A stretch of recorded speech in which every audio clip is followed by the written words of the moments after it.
क्या Israel Iran के परमाणु ठिकानों पर हमला करने वाला है? क्या ईरान के साथ जंग में उतरेगा रूस? दूसरी खबर, छत्तीसगढ़ में बहुत बड़ा नक्सली ऑपरेशन। कौन था वो टॉप कमांडर जो मारा गया? पूरी डिटेल हम आपको बताने वाले हैं। तीसरी खबर, सलमान के दुश्मन लॉरेंस बिश्नोई के इशारे का इंतजार कर रहे हैं 1000 शूटर्स। क्या लॉरेंस बनना चाहता है अगला दाऊद? चौथी खबर, रामनवमी से कुछ घंटे पहले बंगाल में राम के नाम पर चुनावी वार और पलटवार क्यों? और पांचवी खबर, TV9 भारतवर्ष का मेगा ओपिनियन पोल, 25 लाख लोगों ने बताया कौन है उनकी पसंद। क्या एनडीए हो पाएगा 400 के पार?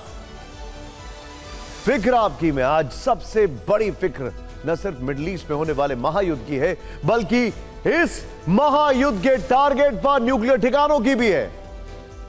बाइडेन परेशान है, पूरा यूरोप तनाव में है और ईरान ने अपने मिसाइल डिफेंस सिस्टम तैनात कर दिए हैं। सबसे बड़ा सवाल, क्या ईरान से बदला लेने के लिए इजराइल के टारगेट पर उसके परमाणु ठिकाने आ चुके हैं?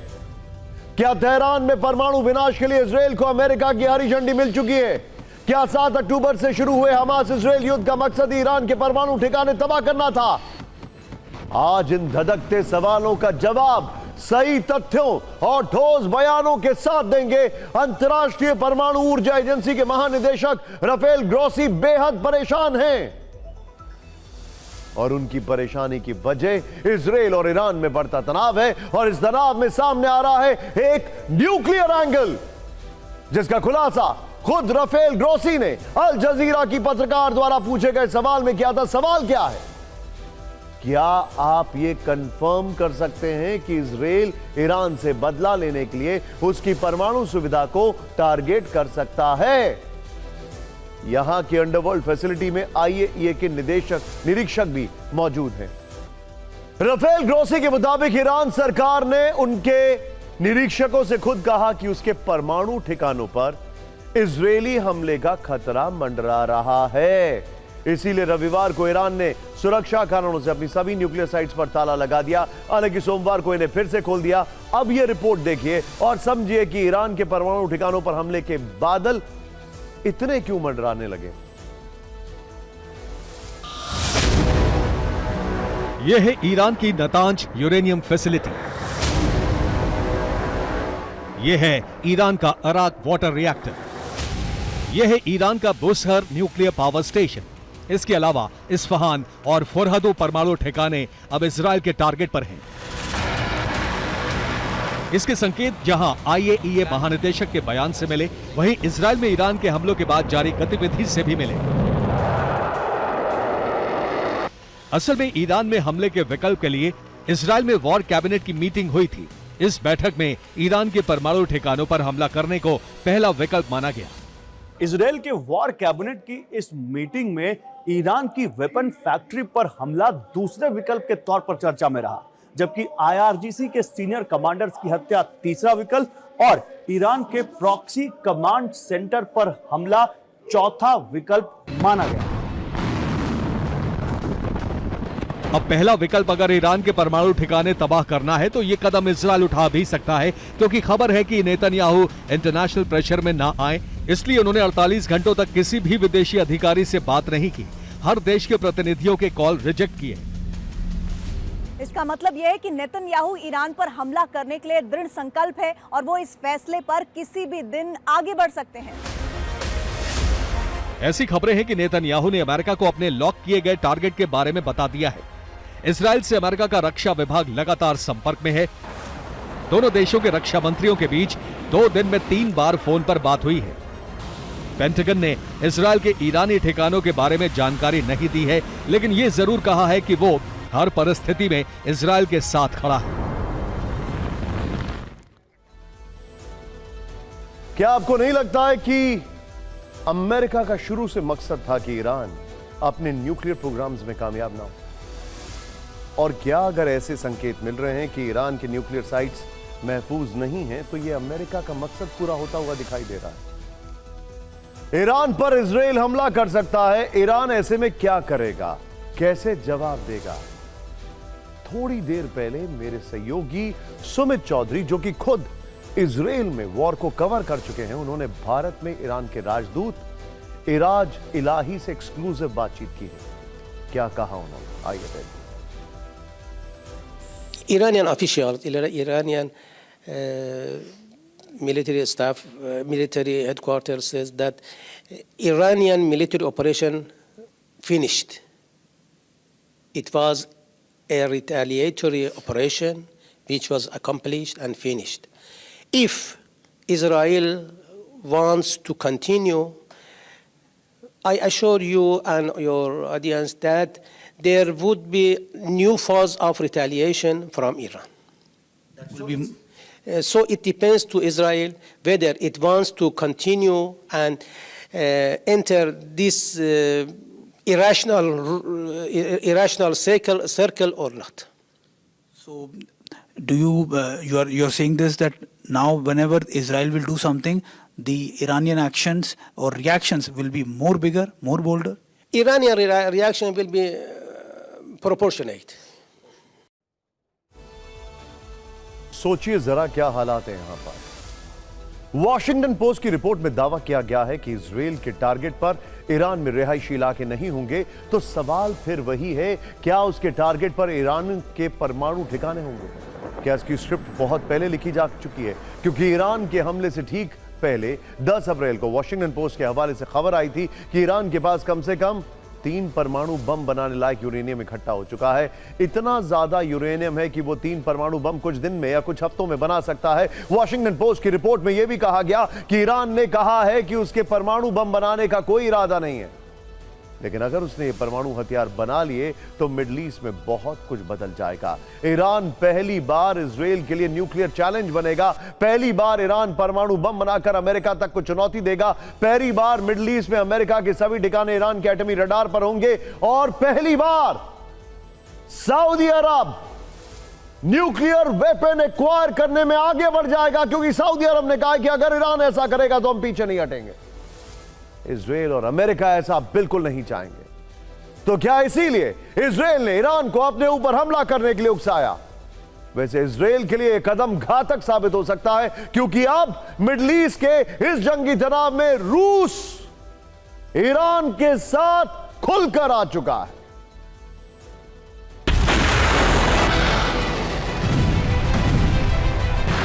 ईरान इजराइल में किसी भी दिन किसी भी समय ऑल आउट वॉर जैसी स्थिति उत्पन्न हो सकती है। इजराइल की मिसाइलें तेहरान पर बरस सकती हैं, लेकिन उन्हें रोकने के लिए ईरान की तैयारी भी जबरदस्त है और उससे किला मजबूत करने के लिए मदद रूस से मिल रही है। वॉशिंगटन पोस्ट की रिपोर्ट के मुताबिक सीरिया में रूस का S-400 डिफेंस सिस्टम तैनात है। ईरान के बॉर्डर पर S-300 की तैनाती है। खुद ईरान में भी रूस का S-300 सिस्टम अलर्ट मोड पर है। इतना ही नहीं, ईरान के इजराइल पर हमला करते ही रूस ने अपने सुपरसोनिक मिसाइल वॉरशिप को मिडिल ईस्ट के लिए रवाना कर दिया, जिसका नाम है द मार्शल शापाशनिकोव। रूस की ये वॉरशिप किंजल सुपरसोनिक मिसाइल से लैस है।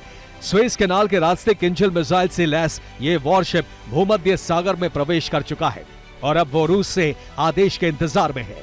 ईरान पर इजराइल का हमला रोकने के लिए रूस ने कई और बड़ी कोशिशें भी इन्हीं दिनों की है। मॉस्को से एडवांस फाइटर जेट और मिसाइल सिस्टम भी तेहरान पहुंचाए गए हैं। बड़ा सवाल क्या है?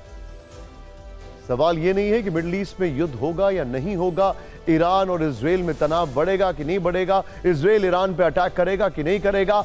अभी के हालात में सभी एक्सपर्ट्स कह रहे हैं कि सवाल यह है कि इजराइल कब, कहां और कैसे ईरान पर हमला करेगा। स्पुतनिक के हवाले से खबर है कि शाम को पुतिन ने ईरानी राष्ट्रपति इब्राहिम रईसी से फोन पर बातचीत की है। रईसी ने उन्हें मिडिल ईस्ट के हालात के बारे में एक एक डिटेल दी है। पुतिन ने उम्मीद जताई है कि सभी पक्ष उचित संयम दिखाएंगे, टकराव के नए दौर को रोकेंगे वहीं पुतिन की सेना ईरान को बचाने के लिए प्रतिबद्ध है। इजराइल को बचाने के लिए अमेरिका और पश्चिमी देश प्रतिबद्ध हैं। अमेरिकी एयरफोर्स ने स्पेन में B-1B लैंसर बॉम्बर्स तैनात कर दिए हैं। ईरान अटैक से पहले ही अमेरिका ने एक्स्ट्रा फाइटर जेट क्षेत्र में भेज दिए हैं। वहीं इजराइल की सुरक्षा के लिए रोमानिया से रॉयल एयरफोर्स के लड़ाकू विमान उड़ान भर चुके हैं। इजराइल को लेकर अमेरिका साफ कर चुका है कि इस देश की स्थिति यूक्रेन से अलग है। इजराइल ईरान टकराव और रूस यूक्रेन युद्ध के हालात अलग अलग हैं। ऐसे में अमेरिका हर हाल में इजराइल की सुरक्षा करेगा और इस स्थिति में रूस से टकराव की आशंका बढ़ेगी, जो मिडिल ईस्ट में वर्ल्ड वॉर की शुरुआत हो सकती है। और इससे भी बड़ा सवाल, अगर ईरान ने अपने ड्रोन्स दिए हैं यूक्रेन युद्ध में रशिया के लिए, तो आप कैसे नहीं मान सकते हैं कि रशिया खुलकर ईरान की मदद नहीं करेगा। वैश्विक टकराव के बाद बहुत बड़ी खबर देश की आंतरिक सुरक्षा से जुड़ी हुई है। ब्रेकिंग न्यूज है, छत्तीसगढ़ में नक्सलियों के खिलाफ बहुत बड़े ऑपरेशन को अंजाम दिया गया। छत्तीसगढ़ के कांकेर में मुठभेड़ में 29 नक्सली ढेर कर दिए गए। मुठभेड़ में नक्सलियों का टॉप कमांडर शंकर राव मारा गया। नक्सलियों के खिलाफ डीआरजी और बीएसएफ का ज्वाइंट ऑपरेशन। कांकेर के पास कलपर के जंगलों में मुठभेड़ हुई है। इस बड़े ऑपरेशन की बड़ी बड़ी बातें आपको बताते हैं। डीआरजी और बीएसएफ का नक्सलियों के खिलाफ ज्वाइंट ऑपरेशन हुआ। दिन में करीब 2 बजे कांकेर के पास कलपर के जंगल में मुठभेड़ हुई। ज्वाइंट ऑपरेशन में नक्सलियों का टॉप लीडर शंकर राव ढेर हो गया। मुठभेड़ में बीएसएफ के इंस्पेक्टर समेत 3 जवान घायल हो गए। घायल जवानों का हेलीकॉप्टर से रेस्क्यू किया गया। 5 AK-47 LMG, इंसास, 303 राइफल और कार्बाइन बरामद हुई है। इस हमले को लेकर बस्तर के आईजी ने क्या कहा, आइए देखते हैं। अभियान के दौरान, सर्चिंग के दौरान एक मुठभेड़ हुई थी। मुठभेड़ में काफ़ी बड़ी मात्रा में माओवादियों का उपस्थिति दिखाई दिया और अभी भी लगातार मुठभेड़ जारी है। उस मुठभेड़ के दौरान हमारा 3 जवान का भी गोली लगे थे। उन तीनों जवान का भी इवैक्यूएशन की जा रही है। उनकी स्थिति अभी खतरा से बाहर बताई जा रहा है।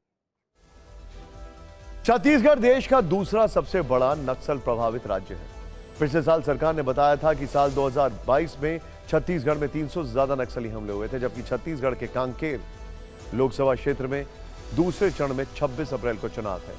सीधे मैं चलूंगा इस वक्त, मेरे साथ हमारे सहयोगी शुभम गुप्ता हैं। शुभम, क्या क्या जानकारी है? क्या ये ऑपरेशन समाप्त हो गया है या अभी भी चल रहा है? देखिए निशांत, अब तक का अगर आप कुछ समय की बात करें तो सबसे बड़ा ये ऑपरेशन था, जहां पर 30 से ज्यादा नक्सलियों को मार गिराया है। और ऑपरेशन का जो आपने सवाल किया है, देखिए अभी भी सर्चिंग ऑपरेशन चल रहा है। जो बीएसएफ को जानकारी है कि अभी कई माओवादी छुपे हो सकते हैं। और सबसे बड़ी बात की इलेक्शन से पहले हमेशा से हमने देखा है छत्तीसगढ़ में बड़ी बड़ी घटनाएं होती है। हाल ही में जब विधानसभा चुनाव हुए उस दौरान भी हमने बस्तर में देखा कि नक्सलियों के साथ मुठभेड़ हुई थी। और इस बार भी नक्सली कोई न कोई बड़े हमले की फिराक में थे, क्योंकि AK-47 और 300 से ज्यादा राइफल और कई अत्याधुनिक हथियार उनके पास से बरामद हुए हैं। तो फिलहाल सर्चिंग जारी है, मगर अब तक का ये सबसे बड़ा ऑपरेशन है जिसमें 30 से ज्यादा नक्सली। शुक्रिया शुभम इस जानकारी के लिए आपका। लेकिन अब छत्तीसगढ़ से सीधे चलते हैं मुंबई। लॉरेंस गैंग मुंबई में। लॉरेंस गैंग पर कसते शिकंजे की बात करते हैं। सलमान खान के घर पर फायरिंग मामले में 48 घंटे के अंदर क्राइम ब्रांच को बड़ी कामयाबी मिली है।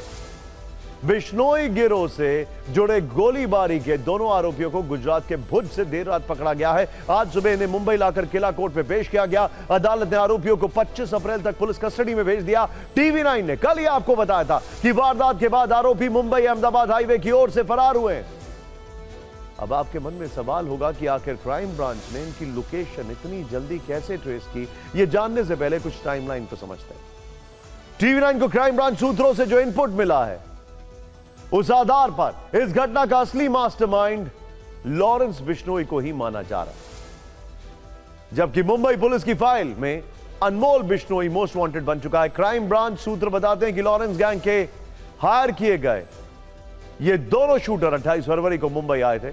29 फरवरी से 1 मार्च तक दक्षिण मुंबई के किसी होटल में ठहरे। 10 मार्च को इन्होंने पनवेल में रहने के लिए रेंट एग्रीमेंट बनवाया, जहां सलमान का फार्म हाउस भी है। 2 अप्रैल को आरोपियों ने 24,000 में सेकेंड हैंड बाइक खरीदी। इसी बाइक से क्राइम ब्रांच के हाथ सुराग लगे और कड़ियां जोड़ते जोड़ते टीम ने आरोपियों को धर दबोचा।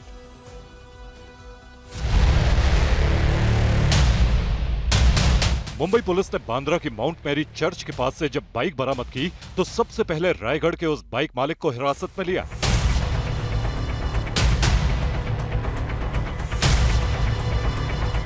पूछताछ में उसने बताया कि घर का रेंट एग्रीमेंट दिखाकर बाइक खरीदी गई। इसी एग्रीमेंट में आरोपियों के पनवेल के राधा कृष्णा अपार्टमेंट में रहने की जानकारी मिली। ये घर सलमान के फार्म हाउस से 10 किलोमीटर दूर है। इसी जांच पड़ताल में पुलिस को पहली बार मोबाइल नंबर मिला, जिसे पुलिस ने ट्रैकिंग पर डाल दिया। सीसीटीवी फुटेज के आधार पर रूट का पता पहले से लगाया जा रहा था। इसी दौरान इनकी लोकेशन भुज में ट्रैक हुई। गिरफ्तार किए गए शूटर के पास से एक मोबाइल फोन मिला है जिसमें एक सिम कार्ड था और उसमें एक ऐसा नंबर पाया गया जिस नंबर पर लगातार ये शूटर्स बात कर रहे थे और वो लगातार उन्हें दिशा निर्देश दे रहा था कि फायरिंग की घटना के बाद में उन्हें कब कहां कैसे जाना है, किस तरह से जाना है। इसलिए पुलिस इस बात को पुख्ता तौर पर मान रही है कि इस पूरे वारदात में सिर्फ 2 ही लोग शामिल नहीं थे, बल्कि इनके कोई लोकल हैंडलर्स भी थे और अब पुलिस उस लोकल हैंडलर की तलाश कर रही है। तीसरे शख्स की एंट्री इसलिए भी मानी जा रही है क्योंकि दोनों शूटर पनवेल के जिस फ्लैट में रहते थे उसके कमरे में सोने के लिए 3 गद्दे बिछाए गए थे। अब ये पता किया जा रहा है कि क्या कोई उनसे मिलने आता था। बहरहाल क्राइम ब्रांच ने जिन 2 आरोपियों को भुज के एक मंदिर से पकड़ा, उनकी पहचान विक्की गुप्ता और सागर के तौर पर हुई है। दोनों बिहार के बेतिया के एक ही गाँव के रहने वाले हैं। टेक्निकल और ह्यूमन इंटेलिजेंस के आधार पे हमको ऐसा पता चला कि ये जो दोनों आरोपी हैं बाइक वाले, ये गुजरात भुज के आसपास कहीं हो सकते हैं। हमारी एलसीबी ने ये दोनों आरोपियों को पूरी रात मेहनत करके हस्तगत किया है। प्रथम उसकी पूछपरछ भी कच्छ पुलिस ने की। इसके मुताबिक ये 2 आरोपी लॉरेंस बिश्नोई गैंग के संपर्क में होने की शक्यता भी है। पुलिस ने बेशक आरोपियों को पकड़ लिया, लेकिन वो मंदिर में क्यों छिपे थे, इसकी गुत्थी अभी नहीं सुलझी। क्राइम ब्रांच अब तक वो हथियार भी बरामद नहीं कर पाई जिसका इस वारदात में इस्तेमाल किया गया। शूटर्स ने सलमान के घर के बाहर फायरिंग करने के लिए जिस पिस्टल का इस्तेमाल किया था, वह पिस्टल अभी तक बरामद नहीं की गई है। दरअसल भुज के एक धार्मिक जगह पर इनकी गिरफ्तारी की गई और जब उनकी तलाशी ली गई तो उनके पास से महज एक मोबाइल फ़ोन मिला।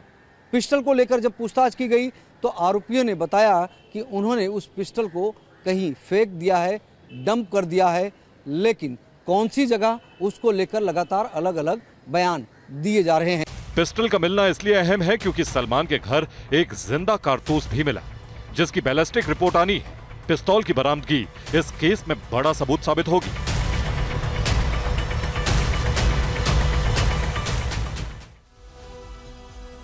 इस मामले में मुंबई पुलिस ने एक टीम बेतिया भेजी है। बेतिया में दोनों आरोपियों के पिता को पुलिस ने हिरासत में लेकर पूछताछ शुरू कर दी है। पुलिस जांच में पता चला है कि हरियाणा में काम करने के दौरान विक्की और सागर लॉरेंस गैंग के संपर्क में आए थे।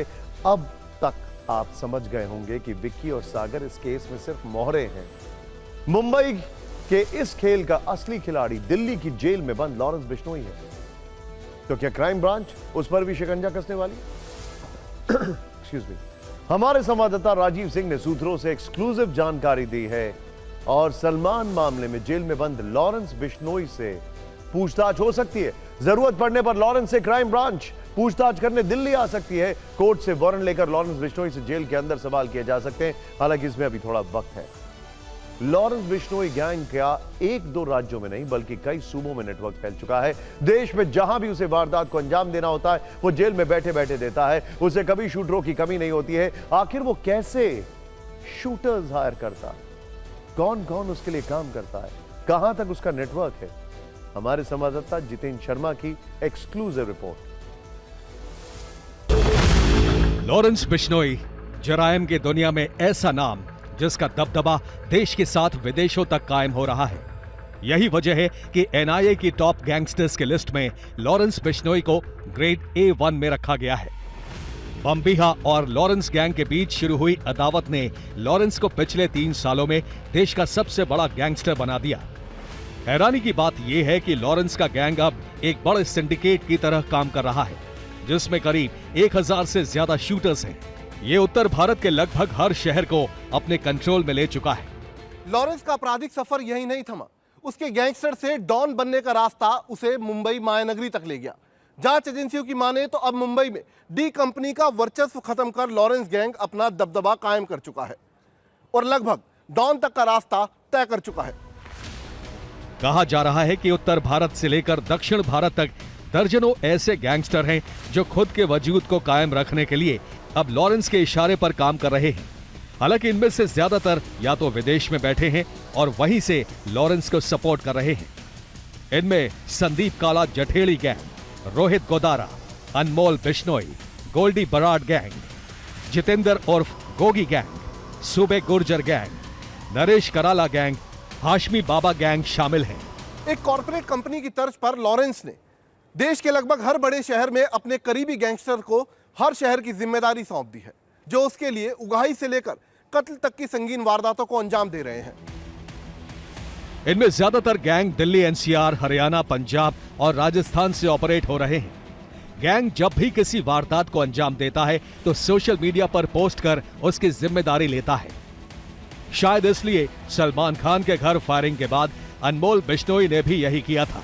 इसके पीछे मकसद गैंग के नाम के साथ वर्चस्व को कायम रखना है, क्योंकि गैंग की कमाई का बड़ा हिस्सा उगाही, ड्रग्स और फिरौती से आता है।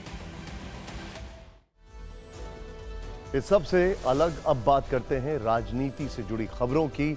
आज किस तरीके से पॉलिटिकल वार, पलटवार हुए, ये हम आपको दिखाने जा रहे हैं। बड़ी खबर आ रही है बंगाल से। यहां रामनवमी से पहले राम के नाम पर रण छिड़ गया। इसे दिखाने से पहले लक्ष्मी पर जारी संग्राम दिखाते हैं। हमारा मतलब बंगाल में महिलाओं के लिए चल रही लक्ष्मी भंडार योजना से।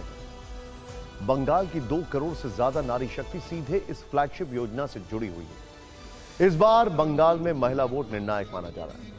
मुख्यमंत्री ममता बनर्जी खुद अलग अलग मंचों पर महिलाओं से कनेक्ट करने की कवायद में जुटी हुई हैं। इस बीच कूच बिहार से बीजेपी जिला अध्यक्ष दीपा चक्रवर्ती ने एक रैली के मन से लक्ष्मी भंडार योजना बंद करने की बात कही। टीएमसी ने इसे बीजेपी के खिलाफ बड़ा मुद्दा बना दिया। दूसरा, कल रामनवमी है। रामनवमी से पहले एक बार फिर सीएम ममता बनर्जी ने लोगों को दंगे का डर दिखाया। पहले खबर लक्ष्मी भंडार योजना की, क्योंकि महिलाओं से जुड़ी इस योजना पर बीजेपी टीएमसी के बीच नई महाभारत छिड़ गई।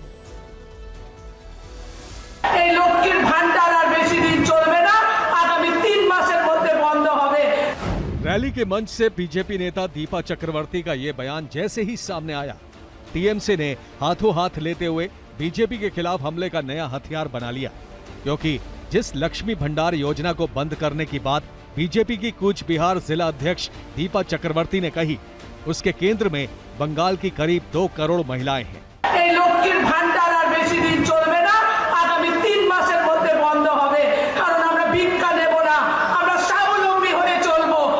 टीएमसी ने दीपा चक्रवर्ती के बयान का वीडियो सोशल मीडिया पर पोस्ट करते हुए बीजेपी के खिलाफ हमला बोला।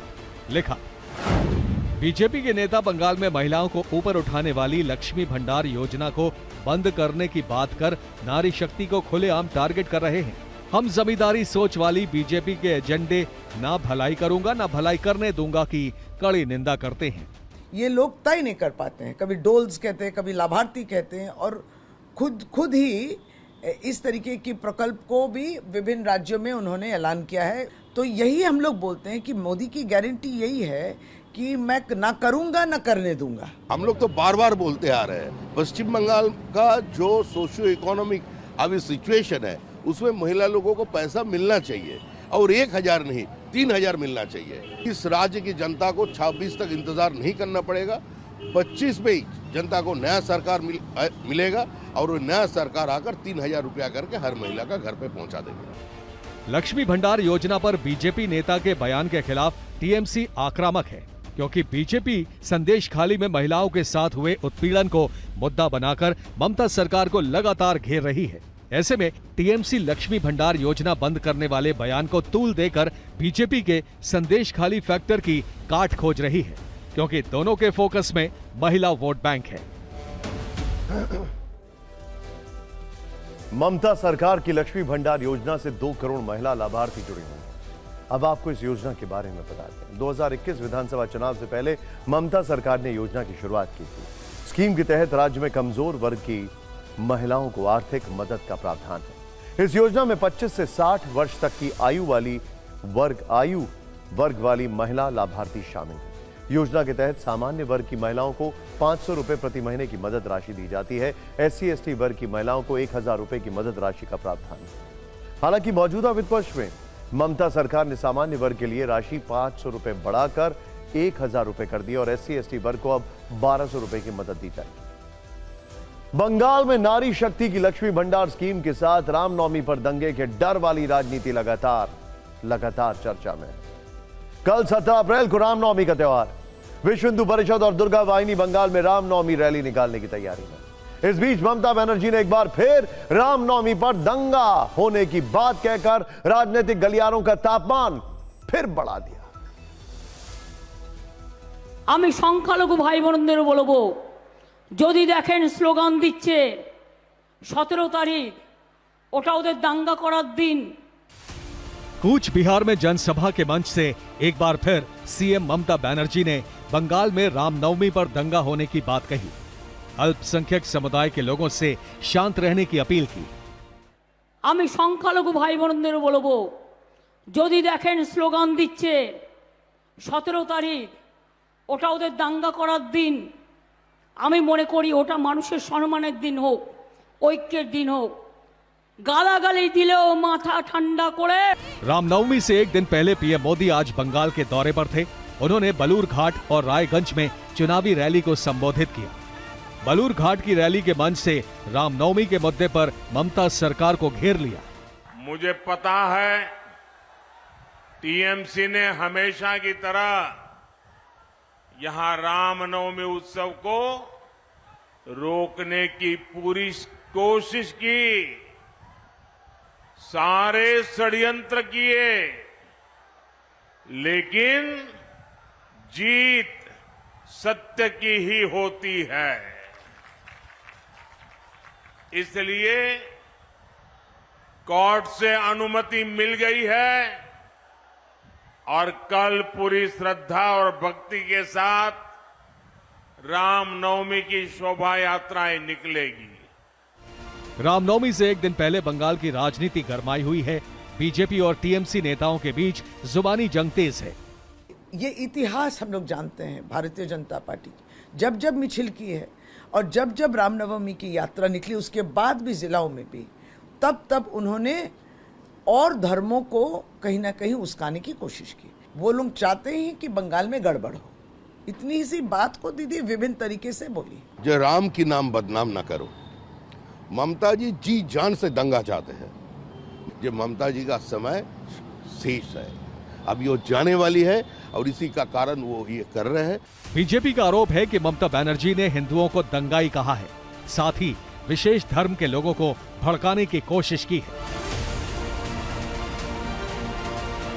तृणमूल कांग्रेस भी कल रामनवमी का अवसर पर एक जुलूस निकाल रहे हैं जो कि बाली से रहेंगे, लेकिन राम को लेकर ये जो सियासत हो रहा है, ये चुनाव के मुद्दे को कितना आगे लेके जाएगा और चुनाव में इसका क्या असर पड़ेगा, देखने वाली बात अभी यही है। कैमरामैन अभिजीत के साथ रविशंकर, TV9 भारतवर्ष, हावड़ा।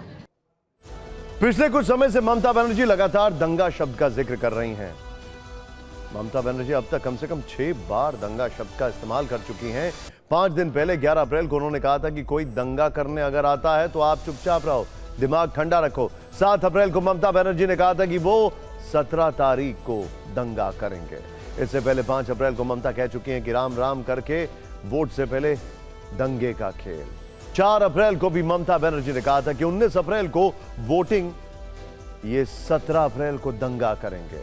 एनआईए वाले विवाद पर कहा था कि बीजेपी एनआईए को भेजकर पश्चिम बंगाल में दंगा कराएगी। बंगाल के बाद अब बात करते हैं तमिलनाडु की, जहां 39 सीटों पर इस बार बीजेपी ने पूरी ताकत झोंक दी है। पहले आप ये तस्वीर देखिए। ये है बीजेपी के स्टार, TV9 के कैमरे में कैद। नाम तो जानते होंगे आप। चुनाव की तारीखों के ऐलान के बाद खुद प्रधानमंत्री नरेंद्र मोदी 5 बार तमिलनाडु में चुनाव प्रचार कर चुके हैं। बीजेपी का सबसे ज्यादा फोकस कोयम्बटूर सीट पर है, जहां पूर्व आईपीएस और तमिलनाडु बीजेपी अध्यक्ष के अन्नामलाई उम्मीदवार हैं। वो डीएमके और एआईएडीएमके के खिलाफ जबरदस्त कैंपेन कर रहे हैं। इस कैंपेन के दौरान TV9 भारतवर्ष संवाददाता कुमार कुंदन ने अन्नामलाई से एक्सक्लूसिव बातचीत की। लेकिन पहले कोयंबटूर लोकसभा सीट का समीकरण। कोयंबटूर में बीजेपी के अन्नामलाई का मुकाबला डीएमके के गणपति पी राजकुमार और एआईएडीएमके के जी रामचंद्रन से। 2011 की जनगणना के मुताबिक कोयंबटूर की आबादी करीब 22 लाख है। धार्मिक आधार पर देखें तो कोयंबटूर में हिंदुओं की आबादी 88% है, मुस्लिम आबादी करीब 6% और ईसाई करीब 5% है। करीब 1% लोग अन्य धर्मों के हैं। कोयंबटूर में बहुसंख्यक आबादी हिंदू है। यही वजह है कि बीजेपी कोयंबटूर में सनातन पर डीएमके नेताओं के बयानों को मुद्दा बना रही है। डीएमके को लेकर अन्नामलाई ने टीवी 9 भारतवर्ष से एक्सक्लूसिव बातचीत में क्या क्या कहा, आप खुद देखें। यह है तमिलनाडु में बीजेपी की बड़ी उम्मीद के अन्नामलाई, जिन्हें प्रधानमंत्री मोदी छोटा भाई कहते हैं। केंद्रीय गृह मंत्री अमित शाह उन्हें थंबी कहते हैं और समर्थक उन्हें प्यार से अन्ना कहकर बुलाते हैं। तमिलनाडु की 39 सीटों पर वोटिंग 19 अप्रैल को है, इसलिए अन्नामलाई कोयंबटूर में धुआंधार प्रचार में जुटे हैं। इसी प्रचार के दौरान वक्त निकालकर अन्नामलाई ने टीवी 9 भारतवर्ष के सवालों के जवाब दिए। To grow the party, you got to break that fort and enter. And when people are ready, it is important the party has to make a forward movement. So we're very clear this time in Coimbatore. We have put in a lot of hard work. Across Tamil Nadu, we have put in a lot of hard work. And the results will come on June 4th. We will know that Tamil Nadu, Coimbatore, all people are with Modi ji. तेज तर्रार Annamalai DMK पर तीखे हमले कर रहे हैं। उन्हें BJP की जीत का पूरा भरोसा है। But sadly, DMK is mistaken. We are very clear that DMK's days are numbered in Tamil Nadu. People just don't want DMK anymore. It has become a party of abusers, where ministers will abuse women. They will abuse our brothers and sisters from the scheduled caste community. And they have come to that level where their arrogance is speaking now. So people of Tamil Nadu will teach a fitting lesson.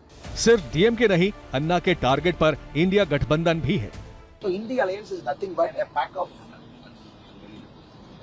pack of downright opportunists whose only job is to abuse Modi ji. They have joined together just on an anti-Modi platform, which will not work in the ground. So not only 400, more than 400 Modi ji is going to get. You just see that. TV 9 Bharatvarsh संवाददाता कुमार कुंदन ने अन्नामलाई से पूछा कि IPS की नौकरी छोड़कर उन्होंने BJP ही क्यों ज्वाइन की। I felt when Modi ji is in power, the best possible way to change India is to work as a soldier under Modi ji. Best possible way to change our country. So Modi ji 2014 to 19 में first term prime minister था। 2019 election के बाद में job resign किया। Annamalai PM Modi को अपना role model मानते हैं। उन्होंने कहा, जैसे हालात देश और दुनिया में है, नरेंद्र मोदी जैसे ग्लोबल लीडर की सख्त जरूरत है। Now people generally speak 2014 में इंडिया का नेसेसिटी था, मोदी जी का नेसेसिटी था। 2024 में वर्ल्ड का नेसेसिटी है, मोदी जी इंडिया का प्रधानमंत्री, he should become third time. अभी when we speak now, there is a possibility Iran and Israel can go to war any time. Because today morning Iran has attacked. This they speak in the village. And Russia, Ukraine is already at war. So Modi ji is a global leader. देखा आपने कुछ? गाड़ी के dashboard पर मोदी जी का photo लगा। तमिलनाडु में अगर किसी लोकसभा सीट में बीजेपी जीत सकती है तो वो कोयंबटूर है। कोयंबटूर सीट पर बीजेपी कई सालों से अच्छे खासे वोट खींचती रही है। कोयंबटूर में बीजेपी की स्थिति मजबूत है। यहां से बीजेपी के सीपी राधाकृष्णन 2 बार जीते हैं। पिछले 2 लोकसभा चुनाव में बीजेपी कोयंबटूर सीट पर नंबर 2 रही है। दोनों बार बीजेपी को 30% से ज्यादा वोट मिले। 2019 के लोकसभा चुनाव में जीत सीपीएम उम्मीदवार पीआर नटराजन को मिली थी। उन्हें 5,71,000 वोट मिले थे, जबकि बीजेपी के सीपी राधाकृष्णन को 3,92,000 वोट। इससे पहले 2014 के लोकसभा चुनाव में बीजेपी मुख्य मुकाबले में रही थी। तब एआईएडीएमके के पी नागराजन को 4,31,000 वोट मिले, जबकि बीजेपी के सीपी राधाकृष्णन को 3,87,000 वोट मिले। तब बीजेपी सिर्फ 42,000 वोटों के अंतर से हार गई थी। प्रधानमंत्री मोदी को पूरा भरोसा है कि इस बार कोयंबटूर में अन्नामलाई का जादू चलेगा और यहां बीजेपी का कमल खिलेगा। दरअसल अन्नामलाई जब से तमिलनाडु बीजेपी के अध्यक्ष बने हैं, वो लगातार जमीनी स्तर पर काम कर रहे हैं। अन्नामलाई की इसी मेहनत के पीएम मोदी भी कायल है। कल एक इंटरव्यू में प्रधानमंत्री मोदी ने अन्नामलाई की जमकर तारीफ की। आइए देखते हैं। अन्नामलाई एक बहुत ही अच्छा आर्टिकुलेट है, यंग है, बहुत ही अपनी आईपीएस कैडर में बहुत बड़ी प्रतिष्ठित नौकरी छोड़ कर के आए हैं। दूसरा, लोग सोचते कि यार इतना बड़ा होनहार कैरियर छोड़ के आया आदमी तो डीएमके या डीएमके में चला जाता, उसकी तो जिंदगी बन जाती। तो वो मानना नहीं गया, वो बीजेपी में आया। तो लोग आप यार ये बीजेपी में गया है मतलब कुछ मेटल है, कुछ अच्छे इरादे वाला इंसान लगता है, तो स्वाभाविक रूप से उसके आकर्षण का केंद्र बना है। अभी तक आपने जितने भी पॉलिटिकल बयान सुने, जितने भी क्लेम काउंटर क्लेम देखे, आरोप प्रत्यारोप देखे, वो सबके पीछे की वजह क्या है? 2024 की सत्ता। अब सीधे उसकी बात करते हैं। TV9 भारतवर्ष के मेगा ओपिनियन पोल की बात करते हैं और TV9 ने पीपल्स इनसाइट और पोल स्टार्ट के साथ मिलकर एक बहुत बड़ा, एक विश्वसनीय ओपिनियन पोल किया है। हमारे पोल में 25 लाख लोगों ने बताया कि लोकसभा चुनाव में उनकी पसंद कौन है, वोटर्स के मन में क्या है और वो अपना वोट देकर किसकी सरकार बनाने वाले। TV9 के ओपिनियन पोल में सबसे दिलचस्प आंकड़े महाराष्ट्र, बिहार और बंगाल से आए। लोकसभा चुनाव का रिजल्ट 4 जून को सामने आएगा, लेकिन काउंटिंग से 50 दिन पहले हम आपको बताएंगे कि चुनाव किस दिशा में बढ़ता हुआ जा रहा है। हम आपको डिटेल में बताएंगे कि महाराष्ट्र, बिहार, पश्चिम बंगाल, राजस्थान, उत्तर प्रदेश को लेकर TV9 के ओपिनियन पोल का क्या अनुमान है। इन 5 राज्यों की बात हम इसलिए कर रहे हैं क्योंकि यही 5 राज्य तय करेंगे कि अगली सरकार किसकी होगी, क्योंकि इन 5 राज्यों में कुल मिलाकर 235 लोकसभा सीटें आती हैं, जो कुल लोकसभा सीटों का 43% है। सबसे पहले देखिए महाराष्ट्र, पश्चिम बंगाल और बिहार को लेकर TV9 पीपल्स इनसाइड और पोल स्टार्ट के ओपिनियन पोल में किसका पलड़ा भारी। पीपल्स इनसाइट, पोल स्ट्रेट और TV9 के ओपिनियन पोल में सबसे पहले उस प्रदेश की बात जो लोकसभा सीटों के लिहाज से दूसरे नंबर पर आता है। 48 सीटों वाले महाराष्ट्र में चुनावी लड़ाई काफी दिलचस्प हो गई है। TV9 के ओपिनियन पोल के मुताबिक महाराष्ट्र की 48 सीटों में से बीजेपी 25 सीट जीत सकती है। बीजेपी की सहयोगी शिवसेना शिंदे को 3 सीटें मिलती दिख रही हैं, जबकि एनसीपी अजित पवार को एक भी सीट नहीं मिल रही। महाविकास अघाड़ी में शामिल शिवसेना उद्धव ठाकरे को 10 सीट मिलने का अनुमान है, जबकि कांग्रेस और एनसीपी शरद पवार को 5-5 सीटें मिल सकती हैं। हमारे ओपिनियन पोल के मुताबिक एनडीए को महाराष्ट्र में 28 सीटें, जबकि इंडिया को 20 सीटें मिल सकती हैं। सीटों की संख्या के लिहाज से पश्चिम बंगाल तीसरे नंबर का राज्य है। हमारे ओपिनियन पोल के मुताबिक बंगाल की 42 लोकसभा सीटों पर कांटे की लड़ाई है। बंगाल में बीजेपी 20 सीटों पर जीत दर्ज कर सकती है, जबकि टीएमसी को 21 सीट मिलने का अनुमान है। कांग्रेस 1 सीट जीत सकती है, जबकि लेफ्ट को एक भी सीट नहीं मिल रही। पिछली बार के लोकसभा चुनाव से तुलना करें तो हमारे ओपिनियन पोल में बीजेपी को 2 सीटों का फायदा होता दिख रहा है। अब उस राज्य की बात करते हैं जहां हाल ही में जबरदस्त सियासी उठापटक हुई। हमारे ओपिनियन पोल में बिहार को लेकर दिलचस्प आंकड़े सामने आए हैं। बीजेपी बिहार में 40 में से 17 सीट जीत सकती है। नीतीश कुमार की जेडीयू को 8 सीटें मिलने का अनुमान है। चिराग पासवान की एलजेपी को 4 सीट, जीतन राम मांझी की हिंदुस्तान अवाम मोर्चा को 1 सीट और उपेंद्र कुशवाहा की आरएलएम को 1 सीट मिलने का अनुमान है। अगर इंडिया गठबंधन की बात करें तो आरजेडी को 7 सीट और कांग्रेस को 1 सीट मिल सकती है। 1 सीट अन्य के खाते में भी जा रही है। 2019 लोकसभा चुनाव में बिहार में आरजेडी, कांग्रेस और लेफ्ट के खाते में सिर्फ 1 सीट आई थी। इस बार इंडिया गठबंधन को पिछली बार से 7 सीटें ज्यादा मिलती दिख रही।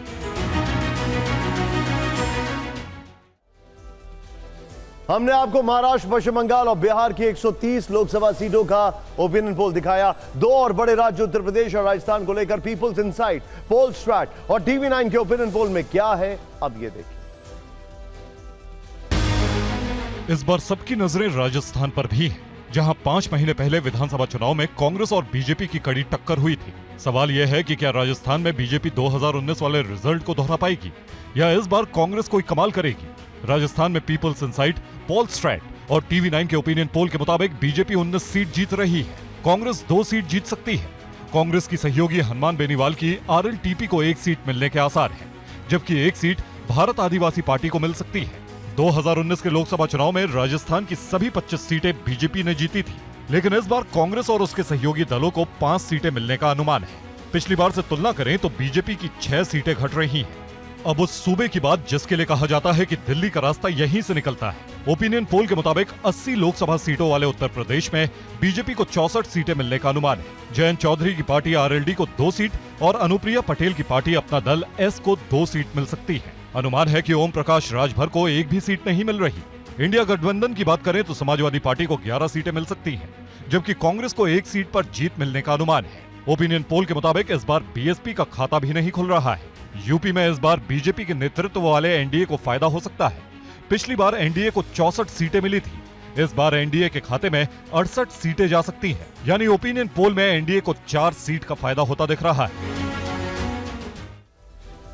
TV9 पीपल्स इनसाइड पोल स्ट्रैट के ओपिनियन पोल में किसकी सरकार, अब आपको यह बताते हैं। देश भर की 543 लोकसभा सीटों पर TV9 के ओपिनियन पोल में एनडीए को 362 सीटें मिलने का अनुमान है। इंडिया गठबंधन को 149 सीटें मिल सकती हैं। हमारे ओपिनियन पोल में अन्य को 32 सीटें मिलने का अनुमान है। हमारे ओपिनियन पोल में एनडीए को 362 सीटें मिल रही हैं, उनमें अकेले बीजेपी को 319 सीटें मिल रही हैं, जबकि बीजेपी के सहयोगी दलों को 43 सीटें मिलने का अनुमान है। TV9 के फाइनल ओपिनियन पोल में इंडिया गठबंधन को 149 सीटें मिलने का अनुमान है। इनमें से कांग्रेस के खाते में 49 सीटें जा सकती हैं, जबकि इंडिया गठबंधन के दूसरे सहयोगी दलों को 100 सीटें मिल सकती हैं।